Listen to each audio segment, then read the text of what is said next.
क्या आप तैयार हैं एक ऐसी दुनिया के लिए जहां हर लफ्ज में जादू है, हर कहानी में राज है।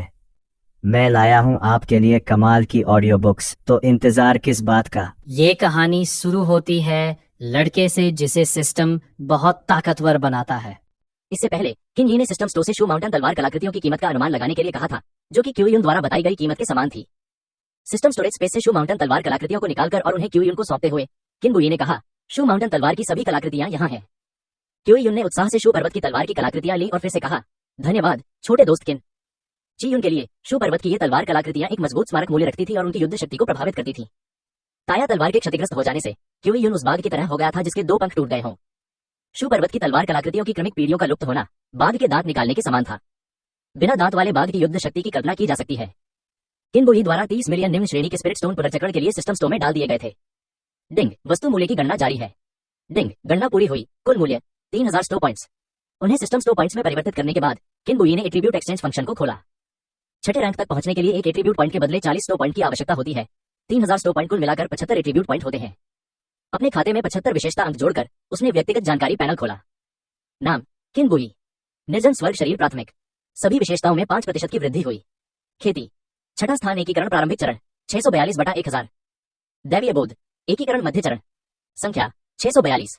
गति 642। सहन शक्ति 642। आक्रमण क्षमता 642। रक्षा क्षमता 642। भाग्य 642। किलिंग ब्लेड छठा स्थान 642/1000। टूटा हुआ ब्लेड 1/9। हमले में 10% की वृद्धि। आक्रमण क्षमता 642।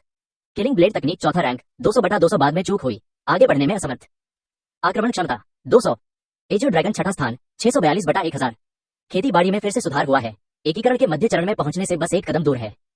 किलिंग ब्लेड तकनीक को अभी भी चौथे स्तर पर अटका हुआ देखकर किन बुई ने लैंड परिवार के मामलों को निपटाने के बाद तुरंत पेंगलाई गुप्त क्षेत्र में जाने का फैसला किया।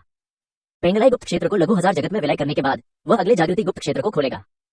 इस समय लैंड वेनहाउ ने किन बुई से कहा, भाई किन, आपके हाथों में मौजूद 3 गुप्त लोकों में से कौन सा लोक मेरे लैंड परिवार के शिष्यों के लिए साधना करने के लिए अधिक उपयुक्त है।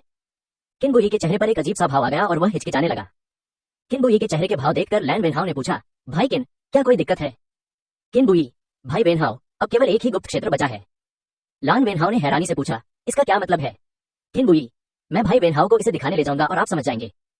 लैंड वेनहाउ ने कहा, तीनों गुप्त लोक यहाँ से काफी दूर है और बाहर अभी भी मेहमान इंतजार कर रहे हैं। मेजबान होने के नाते इस समय हमारे लिए यहाँ से जाना उचित नहीं है। किन बुई ने कहा, आप यहाँ से गुप्त लोक में जा सकते हैं। यहाँ लैंड वेनहाउ ने उलझन में पूछा। तीनों गुप्त लोक लघु हजार लोक में विलीन हो गए थे, इसलिए स्वाभाविक रूप से लघु हजार लोक ही वह स्थान था जहां भी किन बुई जाता था। किन बुई ने सिर हिलाया। क्यूयुन, जो उन दोनों के बीच की बातचीत सुन रही थी, उत्सुक हो गई और बोली, मुझे आश्चर्य है कि क्या आप मुझे अपने साथ ले जा सकते हैं।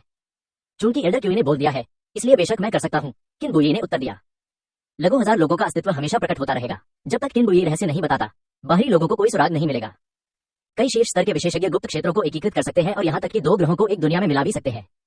हालांकि एक तो यह है कि इसमें बहुत अधिक समय लगता है और इसे इधर उधर ले जाया नहीं जा सकता, और दूसरा यह है कि उनके पास किन बुई की तरह लघु हजार जगत पर पूर्ण नियंत्रण नहीं है। सबसे महत्वपूर्ण बात यह है कि जैसे जैसे ग्रहों का क्षेत्रफल बढ़ता जाएगा, महाशक्तियों द्वारा ग्रहों के एकीकरण के लिए आवश्यक संवर्धन और समय भी बढ़ता जाएगा। जब ग्रह का क्षेत्रफल एक निश्चित स्तर तक पहुंच जाता है, तो वे अपनी साधना की सीमाओं के कारण केवल पीछे हट सकते हैं। विभिन्न क्षेत्रों के शीर्ष स्तर के विशेषज्ञ आमतौर पर अपना खुद का डोजो, प्रयोगशाला बना लेते हैं। वे अब इस निरर्थक, अलाभकारी और बहुत अधिक लाभहीन कार्य को करते हुए ग्रह के क्षेत्रफल का विस्तार नहीं करते हैं। किन बुई की लघु हजार संसार रचना में प्रारंभिक या बाद के चरणों में ऐसी कोई पाबंदी नहीं है। किन बुई को ग्रहों या गुप्त लोगों को आपस में मिलाने से रोकने वाली एकमात्र चीज उन ग्रहों और गुप्त लोकों में मौजूद शक्तिशाली लोगों का प्रतिरोध है। संक्षेप में, जब तक किन बुई बाहरी दबाव को सहन कर सकता है, तब तक विशाल क्षेत्रफल वाला ग्रह भी उसके लिए कोई समस्या नहीं है। यह मामला जोखिम भरा है। यदि आप सावधान नहीं रहे, तो आप किसी ऐसे शक्तिशाली व्यक्ति को उकसा सकते हैं जो आपकी क्षमताओं से कहीं अधिक शक्तिशाली हो। किन बुई अभी गुप्त लोगों को मिलाने की सोच रहा है।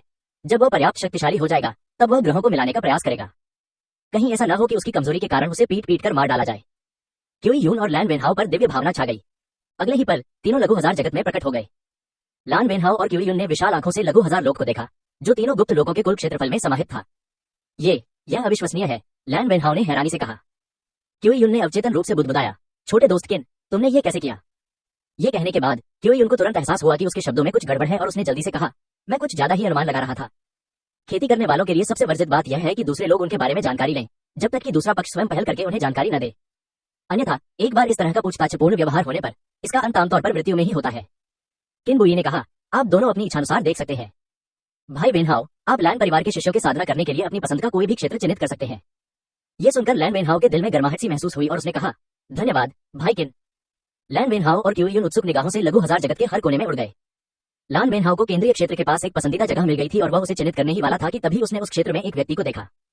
लैंग ये लैन वेनहाओ द्वारा चुने गए स्थान पर पालती मारकर बैठा था। उसने अपनी आंखें खोली और पाया कि वह अभी अभी रूपांतरण देव अवस्था में प्रवेश कर चुका था। लान वेनहाओ जानता था कि यह किन बुई का नवनियुक्त छोटा भाई है, इसलिए उसने उसकी उपेक्षा करने की हिम्मत नहीं की और हाथ जोड़कर कहा, प्रणाम साथी दाववादी। लैंग ये उठे और अभिवादन का जवाब देते हुए बोले, नमस्कार साथी दाववादी, क्या बात है। लान वेनहाओ ने कहा, भाई किन ने मुझसे लान परिवार की साधना करने के लिए एक उपयुक्त स्थान चुनने को कहा था। मुझे उम्मीद नहीं थी कि साथी दाववादी भी यहाँ साधना कर रहे होंगे। मैं कोई और जगह ढूंढ लूंगा और साथी दाववादी की साधना में दखल नहीं दूंगा। लैंग ये मुस्कुराया और बोला, मैं इतनी बड़ी जगह का इस्तेमाल सिर्फ साधना के लिए कैसे कर सकता हूँ। चूंकि आपको ये जगह पसंद आ गई है तो इसे मत बदलिए। लैंग ये की समझदारी देखकर लैन वेनहाओ ने कहा, बहुत अच्छा, तो मेरे लैन परिवार के शिष्यों के यहाँ बसने के बाद लैन परिवार साथी दाववादियों की साधना करने के लिए एक आंगन छोड़ देगा। यह अच्छा है, यह अच्छा है, लैंग ये ने तुरंत कहा। लान वेनहाओ के शब्दों ने लैंग ये के दिल को छू लिया। अभी अभी लान परिवार के पास लौटते समय किन बुई ने लैंग ये को इस लघु हजार लोक में फेंक दिया। उस विशाल लघु हजार संसार में केवल वो अकेला ही था। ओह हाँ, वहाँ एक ड्रैगन भी था। एक इंसान और एक ड्रैगन के बीच संवाद करना बहुत मुश्किल होता है। ड्रैगन वंश स्वभाव से ही बहुत गर्वप्रिय होता है। लैंग ये शियाओ किंग के पास जाकर उससे बातचीत करना चाहता था, लेकिन उसने पाया कि शियाओ किंग उसकी ओर उदासीन थी। इससे लैंग ये को अकेलेपन का तीव्र अनुभव होना स्वाभाविक था। संयोगवश इसी समय लैन वेनहाओ प्रकट हुए और उन्होंने कहा कि वह लैन परिवार के शिष्यों को अपने यहाँ स्थानांतरित करने जा रहे हैं, इसलिए लैंग ये को इससे अधिक की कोई आवश्यकता नहीं थी। क्यू यून ने नन्हे हजार लोगों के ठीक केंद्र में शियाओ किंग को देखा और नमस्कार करने के इरादे से आगे उड़ गई। इस समय तक जियाओ किंग का शरीर हथेली के आकार का हो चुका था और वह आलस्य से जमीन पर लेटा हुआ था। उसकी अजगर जैसी आंखें आधी खुली और आधी बंद थीं और वह क्यू यून को पूरी तरह से नजरअंदाज कर रहा था। क्यू यून असहज रूप से वहीं रुक गई। कुछ समय बाद ही लैन वेनहाओ और क्यू यून किन बुई के पास लौट आए। लैन वेनहाओ ने किन बुई को उस स्थान के बारे में बताया जिसे उन्होंने चिन्हित किया था और किन बुई ने कहा, भाई वेनहाओ, आप अपने कुलवासियों को कब लाएंगे। लान वेनहाओ ने कहा, भाई किन के लिए उत्सव मनाने के बाद मैं लान परिवार के शिष्यों को यहाँ ले आऊंगा। किन बुई की दिव्य चेतना ने उन दोनों को घेर लिया। वे तीनों लैन परिवार में फिर से प्रकट हुए। उसी समय लैन तियान्हे बाहर से अंदर आया और बोला, तीसरे भाई, बाहर सब कुछ तैयार है। लान वेनहाओ ने अपना सिर घुमाकर किन बुई से कहा, भाई किन, कृपया। भाई वेनहाओ, कृपया। वे दोनों आगे बढ़ गए और क्यू यून को वहीं अकेला छोड़ दिया। लान तियान्हे पास आया और क्यू यून के कंधे पर थपथपाते हुए बोला, चलो बूढ़े आदमी। किन बुई और लैन वेनहाओ भोज के मुख्य स्थल पर पहुंचे। नीचे बातें कर रही भीड़ किन बुई को देखते ही तुरंत शांत हो गई। उन्होंने मंच पर मौजूद किन बुई पर अपना सारा ध्यान केंद्रित कर लिया और हर कोई अपना सर्वश्रेष्ठ प्रदर्शन करने की कोशिश कर रहा था। उनके मन में एक ही बात चल रही थी, अगर किन बुई उन्हें महत्व देता, भले ही उन्हें चाय पानी परोसने के लिए नौकर के रूप में रखा जाता, उनका बाद का जीवन निश्चित रूप से आशाजनक होगा। लान वेनहाओ ने जानबूझकर आधा कदम पीछे रहकर किन बुई को उस दिन का मुख्य पात्र होने के रूप में उजागर किया। लान वेनहाओ की आवाज पूरे हॉल में गूंज उठी, भाई किन को साधना में उनकी शानदार प्रगति के लिए बधाई। मुझे आशा है कि आज सभी लोग अच्छे से खाएंगे पिएंगे और खूब आनंद लेंगे। नीचे मौजूद भीड़ ने भी उनका अनुसरण किया और कहा, वरिष्ठ किन को उनकी साधना में हुई शानदार प्रगति के लिए हार्दिक बधाई। वरिष्ठ किन को उनकी साधना में हुई शानदार प्रगति के लिए हार्दिक बधाई। वरिष्ठ किन को उनकी साधना में हुई शानदार प्रगति के लिए हार्दिक बधाई। कुछ शिष्टाचारपूर्ण बातचीत के बाद मेहमान और मेजबान अपनी अपनी सीटों पर बैठ गए। घटनास्थल का माहौल देखते ही देखते जीवंत हो उठा। ये जश्न अगली सुबह तक जारी रहा। कुछ लोग जो शराब का असर नहीं संभाल पाए, वे जोर जोर से खर्राटे लेते हुए जमीन पर गिर पड़े। ये देखकर कि सभी ने लगभग पर्याप्त भोजन कर लिया है, किन बुई ने कहा, चलो यहीं उत्सव समाप्त करते हैं। लान वेनहाओ ने कहा, ठीक है, हम भाई किन की बात सुनेंगे। फिर उन्होंने लैन तियान्हे को बुलाया और कहा, यहाँ उपस्थित साथी साधकों के विश्राम के लिए स्थान की व्यवस्था करें। लान तियान्हे ने कहा, हाँ। फिर लैन तियान्हे की आवाज पूरे परिसर में गूंज उठी, सभी लोग, उत्सव यहीं समाप्त होता है। लैन परिवार ने सभी के आराम करने के लिए स्थान तैयार कर रखे हैं। कई साधक लैन परिवार के शिष्यों और दासियों के मार्गदर्शन में विश्राम करने चले गए। जल्द ही मैदान में केवल किन बुई, लैन वेनहाओ और क्यू यून ही बचे थे। किन बुई, भाई वेनहाओ, आइए अब लैन परिवार के शिष्यों को स्थानांतरित करने का मामला शुरू करें। लान वेनहाओ, ठीक है। तब लैन वेनहाओ ने लैन परिवार के कई युवा शिष्यों को बुलाया और निर्देश दिया, भाई किन हमारे लैन परिवार के सर्वोच्च मुखिया है। इस बार गुप्त क्षेत्र में प्रवेश करने के बाद भाई किन के निर्देशों का पूरी तरह पालन करें। भाई किन को देखना मेरे सामने आने जैसा है। अगर मुझे पता चलता है कि गुप्त क्षेत्र में कोई भी लापरवाही बरत रहा है तो उसके साथ पारिवारिक कानून के अनुसार निपटा जाएगा। लिंगलोग, आप उनके नेतृत्व और पर्यवेक्षण के लिए जिम्मेदार हैं। लान लिंगलोग भीड़ से बाहर निकली और बोली, हाँ। दरअसल लैन वेनहाओ के इतना कुछ कहे बिना भी वहां मौजूद हर कोई लैन परिवार की युवा पीढ़ी का कुलीन वर्ग था और उनमें से कोई भी मूर्ख नहीं था। किन बुई की शक्तिशाली छवि लंबे समय से सभी के दिलों में अंकित थी। इतने शक्तिशाली व्यक्ति के संपर्क में आने का अवसर पाकर लैन परिवार के शिष्य इसे संजोकर रख रहे थे, तो वे लापरवाही से कैसे काम कर सकते थे। किन बुई की दिव्य चेतना ने वहां मौजूद सभी लोगों को घेर लिया। अगले ही पल वहां मौजूद सभी लोग लिटिल थाउजेंड वर्ल्ड में प्रकट हो गए। किन बुई ने लैन परिवार के शिष्यों को नीचे उतारा और कहा, इस गुप्त क्षेत्र को लघु हजार लोग कहा जाता है। भाई वेनहाओ ने तुम्हारे साधना करने के लिए पहले ही एक स्थान चुन लिया है।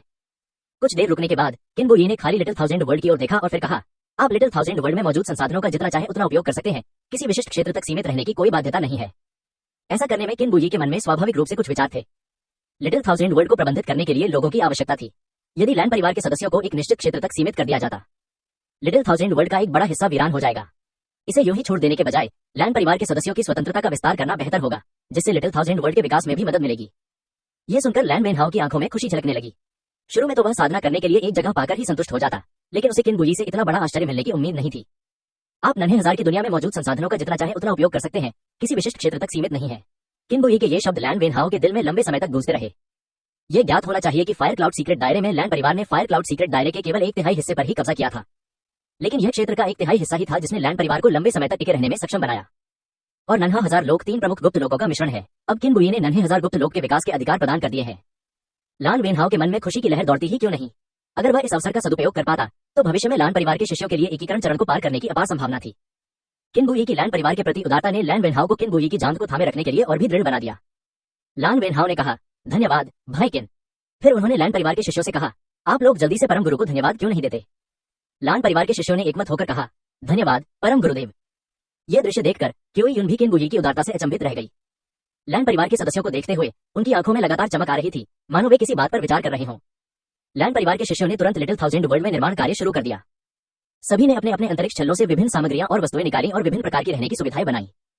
कुछ देर तक रुचिपूर्वक देखने के बाद किन बुई ने अपनी दिव्य चेतना से क्यूई युन और लैन वेनहाउ को घेर लिया और लघु हजार लोग से निकल गया। बाहरी दुनिया में प्रकट होने के बाद किन बुई ने कहा, भाई वेनहाउ मुझे कुछ और काम है, इसलिए मैं अब चलता हूँ। किन बुई को जाते देख लैन वेनहाउ ने मन ही मन कुछ और सोचा और कहा, भाई किन क्या आप अब पेंगलाई गुप्त क्षेत्र में जा रहे हैं।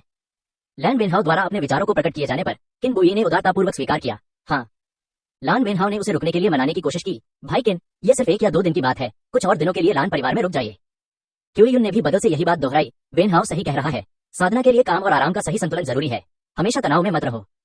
लैन वेनहाउ और क्यूई युन के हार्दिक निमंत्रण पर किन बुई तुरंत पेंगलाई गुप्त क्षेत्र में नहीं गए, बल्कि लैन परिवार में ही रहे। लैन परिवार के साथ रहने के इन दिनों के दौरान लैन परिवार ने एक पितृसत्ता समारोह आयोजित किया। कुलपति पद ग्रहण समारोह के दौरान लैन वेनहाउ के चेहरे पर लगातार मुस्कान थी।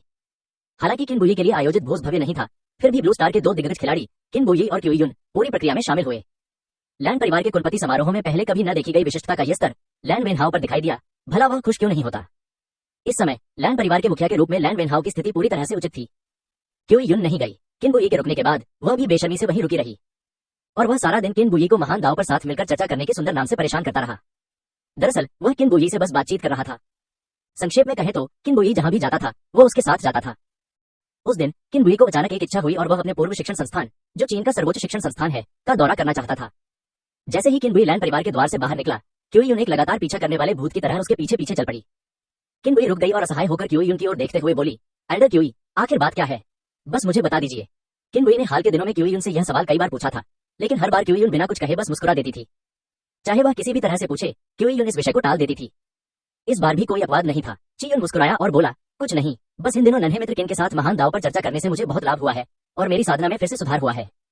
इसलिए मैं छोटी दोस्त किन से संवाद करने के हर अवसर का लाभ उठाना चाहता हूँ। क्यूई युन की सहज टिप्पणियों को सुनकर किन बुई अवाक रह गई। इन दिनों वे किस महान दाव पर चर्चा कर रहे थे, सब कुछ सरासर बकवास और व्यर्थ की बातें थी, या तो खाना या पीना। किन बुई वास्तव में क्यूई युन से पूछना चाहता था कि क्या यह वही महान दाव है जिसका अभ्यास शू पर्वत पर किया जाता है। वह क्यूई युन को नजरअंदाज करते हुए आगे बढ़ने लगा। क्यूई युन किन बुई के पीछे पीछे ऐसे चल रही थी जैसे कोई कुत्ते की खाल से बना प्लास्टर का टुकड़ा हो। उदाहरण के लिए मेरे प्यारे दोस्त किन, मान लो कि तुमने एक बार किसी को नाराज कर दिया और तुम दोनों के बीच बहुत ही अप्रिय संबंध बन गए, लेकिन अब तुम्हें उनसे कुछ मांगना है तो तुम क्या करोगे। ची युन ने हंसते हुए कहा। यह देखकर कि क्यूई युन के शब्दों में एक छिपा हुआ अर्थ है, किन बुई ने सीधे कहा, तो बस कह दो। क्यूई युन ने चिंतित चेहरे से कहा, मुझे डर है कि अगर मैंने ये कहा तो मुझे अस्वीकार कर दिया जाएगा, इसलिए मैं उसे कैसे राजी करूं।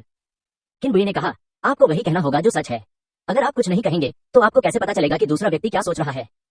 ची युन, इसीलिए मैं यह नहीं कह रही हूँ क्योंकि मुझे अस्वीकृति का डर है। ची युन की घुमावदार बातों को सुनकर किन बुई का चेहरा काला पड़ गया और उसके माथे की नसें फड़कने लगी। अगर वह कर पाता तो वह सचमुच किलिंग लाइफ ब्लेड निकालकर उसे काट डालना चाहता था। किन बुई चुपचाप आगे चल पड़ी और क्यूई युन अन्य ढंग से उसके पीछे पीछे चलती रही। जल्द ही दोनों चीन के सर्वोच्च शिक्षण संस्थान में पहुंच गए। द्वारपाल द्वारा गहन जांच के बाद किन बुई की इच्छा पूरी हुई और वह उस स्थान में प्रवेश कर गया जो उसकी यादों से भरा हुआ था। उस परिचित दृश्य को देखकर अतीत की यादें उसके दिमाग में किसी फिल्म की तरह कौंध गईं। 18 वर्ष की आयु में उन्होंने उस अकादमी में प्रवेश किया जहां प्रतिभाशाली छात्र एकत्रित होते थे और अपनी असाधारण प्रतिभा के बल पर वे शीघ्र ही अपने साथियों के बीच एक प्रमुख व्यक्ति बन गए। कैंपस का जीवन कभी युवाओं, पढ़ाई लिखाई, प्रयोगों और उनकी गतिविधियों से भरा हुआ था। हवा में घुली हुई जानी पहचानी खुशबू को सूंघते हुए किन बुई ने गहरी सांस ली। महज कुछ ही वर्षों में किसने सोचा होगा कि स्कूल छोड़ देने वाले उस युवक के जीवन की दिशा में इतने बड़े और क्रांतिकारी बदलाव आ जाएंगे। वह परिचित खेल के मैदान, शिक्षण भवनों के पास से गुजरा। हर जगह यादों से भरी हुई थी।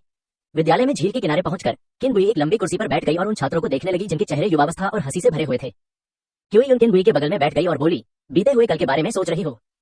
किन बुई कुछ नहीं बोली और क्यूई यून अपने आप ही बोलता रहा। अफसोस, जब मैं जवान था तो मुझे लगता था कि जब तक मैं खेती बाड़ी के लिए कड़ी मेहनत करता रहूंगा तब तक मैं अपनी प्रेमिका को एक अच्छा जीवन दे पाऊंगा। लेकिन अंत में मैं बहुत भोला था। कड़ी मेहनत और सफलता में भी समय लगता है। मैंने हर चीज का हिसाब लगाया, लेकिन एक बात मैं भूल गया, और वह यह है कि कुछ लोग इतने लंबे समय तक इंतजार नहीं कर सकते। जब तक मेरी साधना मजबूत हुई तब तक मेरी प्रेमिका ने किसी और से शादी कर ली थी। किन बुई ने क्यूई यून की ओर देखकर कहा, क्या आप होंग वानरू की मां के बारे में बात कर रहे हैं? ची यून ने कहा, यह सही है। जब मैं पहली बार उसकी मां से मिला था तब मेरी साधना केवल आधारभूत स्तर पर थी। मैंने उससे वादा किया था कि मैं 3 साल में उससे जरूर शादी करूंगा। और 3 साल बाद क्या होगा? किन बुई ने आगे पूछा। ची यून की आंखों में उदासी की एक झलक दिखाई दी। 3 साल बाद भी मैं अभी भी नींव स्थापित करने के चरण में ही थी। मेरी साधना प्रतिभा अच्छी नहीं है, बल्कि बहुत खराब है, क्यूई यून ने आत्मनिंदा करते हुए कहा। किन बुई को उम्मीद नहीं थी कि क्यूई यून उससे इस तरह की बातें साझा करेगा, और उसने उलझन में पूछा, ब्लू स्टार पर मौजूद सभी साधकों में मेरे अलावा आपकी साधना और युद्ध शक्ति सबसे मजबूत है। यदि आप कहते हैं कि आपकी प्रतिभा कमजोर है तो अच्छी प्रतिभा क्या होती है? ची यून ने कहा, छोटे मित्र किन, मैं सच कह रहा हूँ। जब मैं छोटा था तो मेरी प्रतिभा बहुत कमजोर थी। मेरी खूबियों में केवल मेरा जिद्दी स्वभाव, लगन और हार न मानने की प्रवृत्ति ही शामिल थी।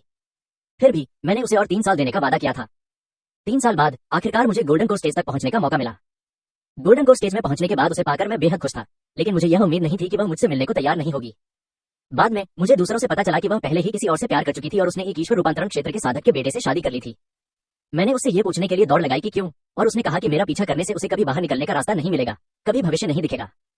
उस रात मैंने बहुत ज्यादा शराब पी ली और सुबह उठने के बाद मेरे दिल में सिर्फ एक ही विश्वास था, और वह था मजबूत बनना। बोलने के बाद क्यूई यून ने किन बुई की ओर देखा और कहा, छोटे दोस्त किन, मुझे तुमसे ईर्ष्या होती है। अगर उस समय मुझे तुम्हारे जैसे अवसर या प्रतिभा मिली होती तो मुझे डर है कि परिणाम बहुत अलग होता। किन बुई ने क्यूई यून के कंधे पर थपथपाते हुए कहा, क्या ऐसी स्त्री जीवन भर तुम्हारे आसक्त रहने लायक है? मैंने अपने जीवन में केवल उसी से प्रेम किया है। बाद में जब मेरी साधना प्रबल हो गई तो उसके परिवार की स्थिति में अचानक बदलाव आ गया। उसके पति और ससुर को शत्रुओं ने मार डाला और केवल वह और होंग वानरू ही बचे। कई उतार चढ़ावों के बाद आखिरकार उसने मुझे ढूंढ लिया। जब मैंने उसे दोबारा देखा तो उसकी आंखों में वो जीवंतता नहीं थी, और वह मेरे जीवन का सबसे गौरवपूर्ण क्षण था। किन बुई ने कहा, तो फिर तुमने क्या कहा? ची यून ने कहा, हर इंसान में बदला लेने की इच्छा होती है, और मैं भी इसका अपवाद नहीं हूँ। उस समय मेरी साधना शून्य शोधन के स्तर तक पहुंच चुकी थी।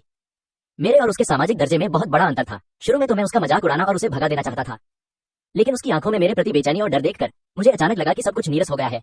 इसलिए मैंने लापरवाही से उसे और उसकी बेटी को ठहराने के लिए एक जगह ढूंढी और फिर उन्हें नजरअंदाज कर दिया। उसकी मृत्यु से पहले मैं उससे आखिरी बार मिलने गया और होंग वानरू की देखभाल करने का वादा किया। लेकिन जब वह पूरी तरह से मर गई तो मुझे एहसास हुआ कि मैं इतने सालों तक उसे कभी नहीं भूली थी, और वह मेरे दिल में अब भी बहुत महत्वपूर्ण थी। किन बुई ने सुनने के बाद कुछ नहीं कहा। इसके बजाय सिस्टम ने एक संदेश भेजा, निर्दयी मेजबान, उसे देखो, वह एक अच्छा आदमी है जो मोहित हो गया है। किन बुई ने मन ही मन कहा, क्या आप कोई उपाधि तय कर सकते हैं? क्या आप इसे अच्छा आदमी कहते हैं? यह तो स्पष्ट रूप से एक वफादार चाटुकार है। तुम्हें निर्दयी कहते हुए भी तुम इस पर विश्वास नहीं करते, लेकिन ये चाटते हुए कुत्ते जैसा दिखता है। हाँ, सिस्टम की कुटिल हंसी किन बुई के कानों तक पहुंची। जैसे ही किन बुई जाने ही वाला था, उसके सामने 2 परिचित आकृतियां प्रकट हुई। एक पुरुष और एक महिला चलकर आए। महिला ने पुरुष से चापलूसी भरे भाव से कुछ कहा। उस आदमी ने अपना सिर नीचे कर लिया और अपने फोन से खेलने लगा। उसने महिला की बातों पर ध्यान ही नहीं दिया। अचानक महिला ने कहा, किन बुई। ये सुनकर उस व्यक्ति ने अपना फोन नीचे रख दिया और किन बुई की ओर देखा। किन बुई को बिना किसी ब्रांड लोगो वाले कपड़े पहने लंबी कुर्सी पर बैठे हुए देखा गया। उस आदमी ने उपहास उड़ाते हुए कहा, उसकी कलाई पर घड़ी तक नहीं थी और उसके साथ एक बूढ़ा आदमी था। क्या यह वही कभी शक्तिशाली रहे सीनियर किन नहीं है? इतने लंबे समय तक आपसे न मिलने के बाद आप इतने उदास और निराश क्यों हो गए हैं? सड़क किनारे की दुकान से सस्ते कपड़े पहने हो। मुझे याद है तुम्हें घड़ियां बहुत पसंद थी। अब तुम्हारे हाथ में एक भी घड़ी क्यों नहीं है? किन बुई ने उस पुरुष और महिला को देखा। उस आदमी का नाम वांग कियांग था और उस महिला का नाम जूनिंग था। उन्हें यहाँ उनसे मिलने की उम्मीद नहीं थी। उनकी नजर वांग कियांग से आगे बढ़कर जूनिंग पर जा टिकी। जूनिंग किन बुई की प्रेमिका हुआ करती थी और वह उसकी इकलौती प्रेमिका थी। जब किन बुई स्कूल में अपनी लोकप्रियता के चरम पर था तब जूनिंग उससे लिपटा रहता था। बाद में जब किन बुई ने पढ़ाई छोड़ दी तो उसने उसे घर से निकाल दिया। जिस व्यक्ति के साथ वह दिन रात रहता था उसने पल भर में खुद को किसी और की बाहों में सौंप दिया, जिससे किन बुई को वास्तविकता का प्रत्यक्ष अनुभव हुआ। जब जूनिंग किन बुई के साथ होती थी तो वह एक छोटी चिड़िया की तरह हर तरह से आज्ञाकारी होती थी। उसे छोड़ने के बाद उसने किन बुई से जो शब्द कहे वे कटुता की पराकाष्ठा थे। वांग कियांग एक चापलूस था जो किन बुई के पीछे पीछे घूमता रहता था। अफवाह है कि उसका परिवार संपन्न था। बाद में जब किन बुई ने पढ़ाई छोड़ दी तो उनके रवैये में पूरी तरह से 180 डिग्री का बदलाव आ गया। पहले मिलने वाली सारी चापलूसी और सम्मान गायब हो गया और उसने किन बुई की प्रेमिका जूनिंग को भी चुरा लिया। किन बुई बेंच से उठी और मुड़कर जाने के लिए तैयार हो गई। उन दोनों के आने से किन बुई का अपने पुराने शिक्षण संस्थान में लौटने का मन पूरी तरह से खराब हो गया था। क्यूई यून किन बुई के ठीक पीछे पीछे चल रहा था, मानो वह कोई शो देख रहा हो। वांग कियांग ने 3 कदम आगे बढ़कर किन बुई का रास्ता रोक दिया और अपनी नाक सिकोड़ते हुए घमंड से कहा, पुराने परिचितों का बिना कुछ कहे मिलना और चले जाना उचित नहीं होगा, है ना? जूनिंग आगे बढ़ी, किन बुई को ऊपर से नीचे तक देखा और तीखे व्यंग्य के साथ बोली, तुम ये सस्ते कपड़े पहनने की हिम्मत कैसे कर सकती हो? किन बुई ने ठंडे स्वर में 2 शब्द कहे, रास्ते से हट जाओ। वांग कियांग ने ठंडी आवाज में कहा, क्या तुम्हें अब भी लगता है कि तुम वही किन बुई हो जिसने उस समय अपने सहपाठियों के बीच हंगामा मचा दिया था? होश में आओ। बोलने के बाद वांग कियांग ने अतिशयोक्तिपूर्ण लहजे में कहा, मुझे सोचने दो, तुम यहाँ क्यों हो? क्या तुम स्कूल सुरक्षा गार्ड की नौकरी के लिए आवेदन कर रहे हो? अरे बाप रे, सीनियर किन का सुरक्षा गार्ड के पद के लिए आवेदन करना प्रतिभा की बर्बादी नहीं होगी क्या? कैसा रहेगा अगर तुम कोई सुनसान जगह ढूंढो, घुटने टेक कर मुझसे भीख मांगो और मैं तुम्हें खेल के मैदान की सफाई करने और स्कूल में चौकीदार बनने की इजाजत दे दूंगा। वांग कियांग के बोलने के बाद वह दिल खोलकर हंसा, उसकी आंखों में व्यंग्य भरा था और उसने किन बुई की ओर देखा। जूनिंग ने चापलूसी भरे भाव से खुद को वांग कियांग से चिपका लिया, लेकिन किसे पता था कि वांग कियांग उसे धक्का देकर दूर कर देगा। जूनिंग का संतुलन बिगड़ गया और वह जमीन पर गिर पड़ी। वांग कियांग ने कहा, कुतिया, मुझे मत छूना। जूनिंग जमीन से उठ खड़ा हुआ और सावधानी से बोला, भाई कियांग, क्रोधित मत होइए। बोलने के बाद उसने किन बुई की ओर इशारा किया और अचानक अपना भाव बदल लिया और दबंगई से कहा, मुझे अब इस निकम्मे से कोई लेना देना नहीं है। अब उसकी दयनीय और लाचार शक्ल देखो, और उसके पीछे एक बूढ़ा आदमी भी चल रहा है। ऐसा मत कहो, यह बूढ़ा आदमी सचमुच तुम्हारा मुकाबला कर सकता है। भविष्य में वह कूड़ा उठाएगा और तुम खेल के मैदान की सफाई करोगे। क्यूयुन शो का आनंद ले रहा था, लेकिन जब उसने सुना कि जूनिंग ने अपनी बातों में उसे भी शामिल किया है, तो उसका चेहरा उतर गया। जब से उसने एकीकरण क्षेत्र में प्रवेश किया है, तब से कितने वर्षों में किसी ने उससे इस तरह बात करने का साहस किया था? जब वांग कियांग ने जूनिंग की बातें सुनी, तो उसके चेहरे पर थोड़ा सुधार आया और उसने किन बुई की ओर देखकर कहा, देखा, जिस औरत से तुमने कभी जान से ज्यादा प्यार किया था, वह अब मेरे कुत्तों में से एक है। किन बुई ने घमंडी वांग कियांग और अवसरवादी जूनिंग को देखा और उसे ये कुछ हद तक मनोरंजक लगा। अपनी वर्तमान मानसिक स्थिति और दायरे को देखते हुए उसने वांग कियांग और जूनिंग से बहस करने की जहमत नहीं उठाई, जो कि महज साधारण लोग थे। किन बुई ने वांग कियांग द्वारा खड़ी की गई बाधा को पार करते हुए आगे बढ़ना जारी रखा। हम बहुत दिनों बाद मिले, तुम्हारा गुस्सा बढ़ता जा रहा है। यह देखकर कि किन बुई ने उसे बिल्कुल भी गंभीरता से नहीं लिया, वांग कियांग के दिल में क्रोध उमड़ पड़ा। उसने किन बुई के कंधे को पकड़ने के लिए अपना हाथ बढ़ाया। किन बुई की वर्तमान साधना को देखते हुए बिना किसी साधना वाले साधारण व्यक्ति द्वारा उसे कैसे पकड़ा जा सकता है? किन बुई ने अपने शरीर को थोड़ा सा समायोजित किया, जिससे वह वांग कियांग की पकड़ से बच गया। वह वांग कियांग के स्तर तक खुद को गिराना नहीं चाहता था, लेकिन वांग कियांग को लगा कि किन बुई उससे डरता है। उसने अपना पैर उठाया और किन बुई को लात मारने ही वाला था। टकराना। एक तीखी आवाज सुनाई दी और किन बुई ने अपना पैर पीछे खींच लिया। वांग कियांग को एक लुढ़कते हुए लौकी की तरह दर्जनों मीटर दूर तक लात मारी गई और वह तब तक नहीं रुका जब तक कि वह एक कूड़ेदान से टकरा नहीं गया। जूनिंग चिंतित भाव से वांग कियांग के पास दौड़ी, वांग कियांग को उठने में मदद की और बोली, भाई कियांग, क्या आप ठीक हैं? थप्पड़। वांग कियांग ने जूनिंग के चेहरे पर थप्पड़ मारा और गाली देते हुए कहा, यह सब तुम्हारी वजह से हुआ है, कमीनी। अभी जाओ और उसे मेरी तरफ से एक थप्पड़ मारो। वांग कियांग के थप्पड़ से जूनिंग स्तब्ध रह गई। वांग कियांग की बातें सुनकर वह लड़खड़ाते हुए किन बुई के पास गई। यह दृश्य देखकर वांग कियांग की आंखों में थोड़ी सी आत्मसंतुष्टि झलक उठी और उसने कहा, किन बुई, क्या तुम उस औरत को मारने की हिम्मत कर सकते हो जिससे तुम कभी प्यार करते थे? जूनिंग ने किन बुई को थप्पड़ मारने से उपजे सारे गुस्से को उस पर निकालते हुए आक्रोशित भाव से कहा, बेकार के कचरे, भाई कियांग तुम्हें पीट रहा है, यह तो सम्मान दिखाने का तरीका है। तुम्हें किसने कहा कि पलटवार करो? बोलते बोलते उसने अपनी हथेली उठाई और किन बुई पर वार करने ही वाली थी। टकराना। एक और तीखी आवाज सुनाई दी और किन बुई ने अपनी हथेली पीछे खींच ली। किन बुई के थप्पड़ से जूनिंग हवा में उछलकर वांग कियांग के ठीक बगल में जा गिरा। तुम्हारी हिम्मत कैसे हुई मुझे मारने की? मैं तुम्हें इसकी कीमत चुकाने पर मजबूर कर दूंगा। जूनिंग ने अपना सूजा हुआ चेहरा ढक लिया और नाराजगी से कहा, सुरक्षा, सुरक्षा, यहाँ कोई लोगों को पीट रहा है। जूनिंग के चिल्लाने के बाद सुरक्षा वर्दी पहने कई लोग जूनिंग के सामने आ गए। प्रमुख सुरक्षा गार्ड ने कहा, शिक्षक वांग, क्या हुआ है? सुरक्षा गार्ड की यह बात सुनकर किन बुई के मन में उठ रहे संदेह दूर हो गए। वह पहले इस बात पर आश्चर्य कर रहा था कि इतने वर्षों बाद भी वे दोनों अभी भी स्कूल में कैसे हैं, क्योंकि उन्हें विश्वविद्यालय से स्नातक हो जाना चाहिए था। उन्हें इस बात की उम्मीद नहीं थी कि वे स्कूल में शिक्षक बन जाएंगे। जूनिंग ने अपना चेहरा ढक लिया और कहा, यह वही व्यक्ति है, इसने मुझे मारा है। वांग कियांग ने भी अपनी बात रखते हुए कहा, इस व्यक्ति की पहचान अज्ञात है। वह कैंपस में घुस आया और शिक्षकों पर हमला किया। मुझे शक है कि वह एक आतंकवादी है। प्रमुख सुरक्षा गार्ड ने वांग कियांग की ओर देखा। वांग कियांग की पृष्ठभूमि को याद करते हुए किन बुई की ओर मुड़ा और कहा, महोदय, कृपया हमारे साथ आइए। अरे नन्हे वांग, तुम यहाँ क्या कर रहे हो? एक महिला की आवाज सुनाई दी। किन बुई को वह आवाज जानी पहचानी लगी और उसने सिर घुमाकर देखा। वह वांग जिंग थी, जो विश्वविद्यालय में उसकी महिला ट्यूटर थी। वांग जिंग ने भी इसी समय किन बुई को देखा और एक नजर में ही उसे पहचान लिया। उसके चेहरे पर आश्चर्य का भाव था और उसने कहा, छोटी किन, तुम यहाँ क्यों हो? वांग जिंग द्वारा किन बुई को इतनी जल्दी पहचान पाने का कारण केवल यह था कि किन बुई बहुत ही असाधारण थी। वह इतने असाधारण थे कि उन्होंने उस समय पूरे विभाग और यहाँ तक कि पूरी कक्षा के छात्रों को भी पीछे छोड़ दिया, जिससे अनगिनत लोग उनकी प्रतिभा के आगे फीके पड़ गए। चीन का सर्वोच्च शिक्षण संस्थान अहंकार से भरा हुआ था। इतने सारे अभिमानी व्यक्तियों को नियंत्रित करना कितना कठिन रहा होगा, इसकी कल्पना मात्र ही की जा सकती है। उस समय वांग जिंग को किन बुई से बहुत उम्मीदें थी और वह किन बुई की उपलब्धियों के आधार पर अपनी स्थिति को और आगे बढ़ाने की भी आशा करती थी। हालांकि जब किन बुई जूनियर क्लास में थी, तब एक बदलाव आया और किन बुई ने अचानक स्कूल छोड़ना चाहा। अथक और व्यर्थ के प्रयासों के बाद किन बुई ने शिक्षकों और छात्रों की समझ से परिस्थिति के बीच चीन के सर्वोच्च शिक्षण संस्थान को छोड़ दिया और वांग जिंग का अपने पद को और आगे बढ़ाने का सपना चकनाचूर हो गया। इसलिए वांग जिंग के मन में किन बुई के प्रति द्वेष था। हाल ही में उसे अनजाने में पता चला कि वांग कियांग के पिता चीन के सर्वोच्च शिक्षण संस्थान के न्यासियों में से एक थे। अपने करियर में आगे बढ़ने की इच्छुक वांग जिंग इस दौरान विभिन्न तरीकों से वांग कियांग का पक्ष जीतने की कोशिश कर रही थी। उसका मकसद वांग कियांग से अपने लिए सिफारिश करवाना था, सुरक्षा गार्ड से घटना की विस्तृत जानकारी प्राप्त करना। वांग जिंग ने मन ही मन सोचा, ये सचमुच ईश्वर की कृपा है। मुझे तो बस वांग कियांग को खुश करने का मौका न मिलने की चिंता थी। वांग जिंग ने थोड़ा वहें चढ़ाकर एक आधिकारिक भाव धारण किया, लेकिन वास्तव में उसने कहा, किनबुई, स्कूल से पढ़ाई छोड़ देने के बावजूद तुम कैंपस में आई और खुलेआम एक कॉलेज शिक्षक पर हमला किया, जो बेहद घिनौना कृत्य है। वांग कियांग ने घृणा से कहा, हम यह मामला आज खत्म नहीं हुआ है। वांग कियांग की यह बात सुनकर वांग जिंग ने पूछा, शिक्षक वांग कियांग, आप क्या करना चाहते हैं? वांग कियांग, पुलिस को बुलाओ और उसे कुछ वर्षों के लिए जेल भेज दो। वांग जिंग ने फुसफुसाते हुए याद दिलाया, शिक्षक वांग कियांग, यह मामला कुछ वर्षों की सजा के लायक नहीं है। वांग कियांग ने शातिर मुस्कान के साथ कहा, जब समय आएगा तो मैं अपने पिता से कुछ संपर्कों का पता लगवाऊंगा और वह आसानी से उसे कुछ वर्षों के लिए जेल में डाल देंगे। बोलने के बाद वह क्यूई यून की ओर देखना नहीं भूला और बोला, पता लगाओ कि इस बूढ़े आदमी का उससे क्या रिश्ता है। अगर रिश्ता करीबी है तो उसे भी अंदर भेज दो। बूढ़े आदमी, तुम अपनी बाकी जिंदगी वहीं बिता सकते हो। हाँ हाँ। किनबुई सामने खड़े लोगों को ऐसे देख रहा था जैसे वह मस्खरों को देख रहा हो। इस हंगामे को देख रहे क्यूई यून को दूसरे पक्ष द्वारा बार बार दोषी ठहराया जा रहा था। उनका चेहरा इतना उदास था मानो उससे पानी टपकने वाला हो। बूढ़े आदमी, क्या हुआ? आपको देखकर लगता है कि आप आश्वस्त नहीं हैं, वांग कियांग ने पूछा। ची युन ने शब्द दर शब्द कहा, युवक, ज्यादा घमंडी मत बनो। वांग कियांग ने व्यंग्य करते हुए कहा, अगर तुम घमंडी नहीं होते तो क्या तुम्हें अब भी युवक कहा जाता? जुनिंग एक तरफ खड़ी अपना मोबाइल फोन पकड़े हुए थी और पुलिस को फोन करने की तैयारी कर रही थी। वांग कियांग, हम जब पुलिस बाद में आएगी तो तुम अंदर जाकर जेल का खाना खाने की तैयारी कर सकते हो। किनबुई की तरफ भी काफी हलचल थी और अधिक से अधिक लोग देखने के लिए इकट्ठा हो गए। क्या ये शिक्षक वांग और शिक्षक जू नहीं है? ट्यूटर वांग जिंग भी यहाँ है। सुरक्षा गार्ड भी यही है। क्या हुआ? खेत में खड़ा यह व्यक्ति जाना पहचाना क्यों लग रहा है? मुझे याद आया, क्या ये किनबुई नहीं है जो कुछ साल पहले शिक्षक वांग और अन्य लोगों के साथ उसी कक्षा का एक प्रमुख व्यक्ति था? तो ये वही है। मैंने उनके शानदार कारनामों के बारे में सुना था। मुझे आज उन्हें व्यक्तिगत रूप से देखने की उम्मीद नहीं थी। भीड़ की मौजूदगी में वांग कियांग का उत्साह बढ़ता ही गया। फोन डायल करने के बाद जुनिंग ने अभी अभी घटी घटनाओं का विस्तृत वर्णन किया। जिन छात्रों को सच्चाई का पता नहीं था और अन्य चापलूस भीड़ ने किनबुई पर आरोप लगाए और किनबुई के बगल में खड़ी क्यूई युन का उपहास किया। किनबुई भीड़ से घिरा हुआ था। उसके चेहरे पर कोई भाव नहीं बदला था। वह हमेशा पानी की तरह शांत था। ची युन अपने दिल में उमड़ रहे गुस्से को काबू नहीं कर सका और गुस्से से हंसते हुए बोला, मुझे उम्मीद नहीं थी कि चीन के सर्वोच्च शिक्षण संस्थान के शिक्षक इतने गुणी होंगे। वांग कियांग ने क्यूई युन की नाक की ओर इशारा करते हुए कहा, बुढ़िया, तुम क्या बकवास कर रही हो? तुम्हें यहाँ बोलने का कोई अधिकार नहीं है। क्यूई युन ने वांग कियांग की ओर देखा और कहा, तुमने अभी मुझे क्या कहा था?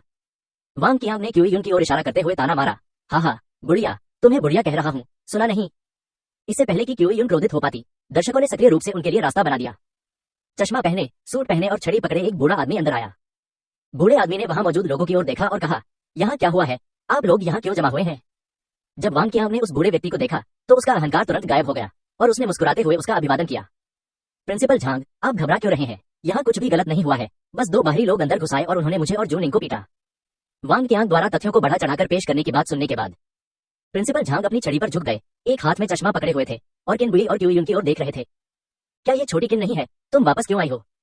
जब प्रधानाचार्य झांग की नजर क्यूई युन पर पड़ी तो उनके चेहरे पर अविश्वास का भाव आ गया। उसने अपना चश्मा उतारा, अपनी आंखें मली और जब उसने वापस चश्मा लगाकर ची युन को देखा तो उसका पूरा शरीर उत्तेजना से कांप उठा। यह देखकर वांग जिंग तुरंत आगे बढ़ी और प्रधानाचार्य झांग का समर्थन करते हुए बोली, प्रधानाचार्य जी, आपको क्या हुआ है? प्रिंसिपल झांग ने वांग जिंग को धक्का देकर दूर किया और क्यूई युन के पास जाकर आदरपूर्वक कहा, शिक्षक जी, आप हमारे स्कूल क्यों आए? आते समय आपने मुझे नमस्कार तक नहीं किया। ची युन का चेहरा उदास था और उसने कहा, हम शुक्र है मैं आ गया, वरना मुझे पता ही नहीं चलता कि मेरे द्वारा स्थापित स्कूल की यह हालत हो गई है। क्यूई युन की बातें सुनकर प्रधानाचार्य झांग का दिल कांप उठा और उन्होंने कहा, शिक्षक जी, ये छात्र आपकी बात नहीं समझ रहा है।